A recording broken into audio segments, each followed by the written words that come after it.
G. Home ownership, practice, and policy.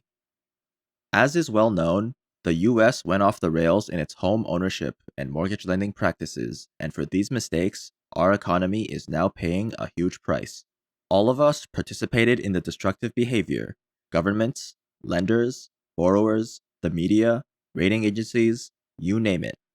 At the core of the folly was the almost universal belief that the value of houses was certain to increase over time and that any dips would be inconsequential.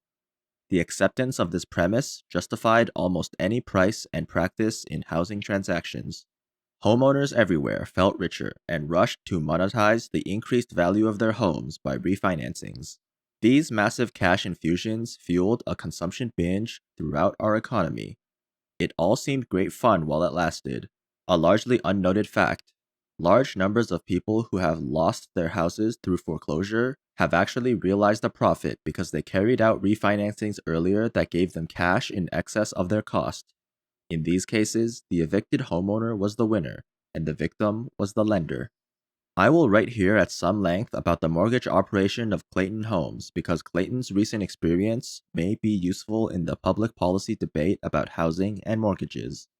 Clayton is the largest company in the manufactured home industry, delivering 27,499 units last year. This came to about 34% of the industry's 81,889 total. Our share will likely grow in 2009, partly because much of the rest of the industry is in acute distress. Industry-wide, units sold have steadily declined since they hit a peak of 372,843 in 1998.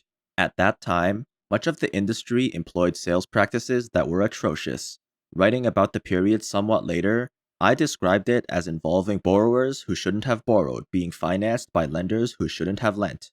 To begin with, the need for meaningful down payments was frequently ignored. Sometimes fakery was involved. That certainly looks like a $2,000 cat to me, says the salesman who will receive a $3,000 commission if the loan goes through. Moreover, impossible to meet monthly payments were being agreed to by borrowers who signed up because they had nothing to lose. The resulting mortgages were usually packaged, securitized, and sold by Wall Street firms to unsuspecting investors. This chain of folly had to end badly, and it did. Clayton, it should be emphasized, followed far more sensible practices in its own lending throughout that time. Indeed, no purchaser of the mortgages it originated and then securitized has ever lost a dime of principal or interest. But Clayton was the exception. Industry losses were staggering, and the hangover continues to this day. This 1997 to 2000 fiasco should have served as a canary in the coal mine warning for the far larger conventional housing market. But investors, government and rating agencies learned exactly nothing from the manufactured home debacle. Instead, in an eerie rerun of that disaster, the same mistakes were repeated with conventional homes in the 2004 to 7 period. Lenders happily made loans that borrowers couldn't repay out of their incomes, and borrowers just as happily signed up to meet those payments. Both parties counted on house price appreciation to make this otherwise impossible arrangement work. It was Scarlett O'Hara all over again. I'll think about it tomorrow. The consequences of this behavior are now reverberating through every corner of our economy. Clayton's 198,888 borrowers, however, have continued to pay normally throughout the housing crash, handing us no unexpected losses. This is not because these borrowers were unusually creditworthy, a point proved by FICO scores, a standard measure of credit risk. Their median FICO score is 644 compared to the national median of 723, and about 35% are below 620, the segment usually designated as subprime. Many disastrous pools of mortgages on conventional homes are populated by borrowers with far better credit, as measured by FICO scores. Yet, at year-end, our delinquency rate on loans we have originated was 3.6%, up only modestly from 2.9% in 2006 and 2.9% in 2004. In addition to our originated loans, we've also bought bulk portfolios of various types from other financial institutions. Clayton's foreclosures during 2008 were 3% of originated loans compared to 3.8% in 2006 and 5.3% in 2004. Why are our borrowers, characteristically people with modest incomes and far from great credit scores, performing so well?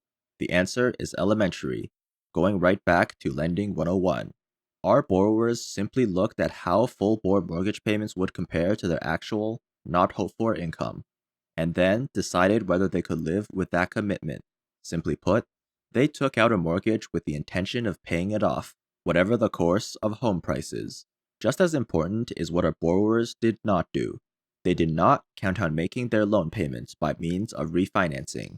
They did not sign up for teaser rates that upon reset were outsized relative to their income. And they did not assume that they could always sell their home at a profit if their mortgage payments became onerous.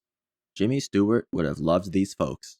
Of course, a number of our borrowers will run into trouble.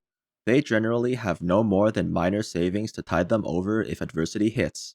The major cause of delinquency or foreclosure is the loss of a job, but death, divorce, and medical expenses all cause problems. If unemployment rates rise, as they surely will in 2009, more of Clayton's borrowers will have troubles, and we will have larger, though still manageable losses. But our problems will not be driven to any extent by the trend of home prices.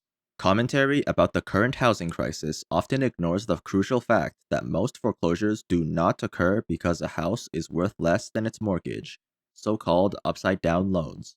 Rather, foreclosures take place because borrowers can't pay the monthly payments that they have agreed to pay. Homeowners who have made meaningful down payments, derived from savings and not from other borrowings, seldom walk away from a primary residence simply because its value today is less than the mortgage. Instead, they walk when they can't make the monthly payments. Home ownership is a wonderful thing. My family and I enjoyed my present home for 50 years with more to come. But enjoyment and utility should be the primary motives for purchase, not profit or refi possibilities. And the home purchased ought to fit the income of the purchaser. The present housing debacle should teach homebuyers, lenders, brokers, and government some simple lessons that will ensure stability in the future. Home purchases should involve an honest-to-God down payment of at least 10%, and monthly payments that can be comfortably handled by the borrower's income. That income should be carefully verified. Putting people into homes, though a desirable goal, shouldn't be our country's primary objective. Keeping them in their homes should be the ambition.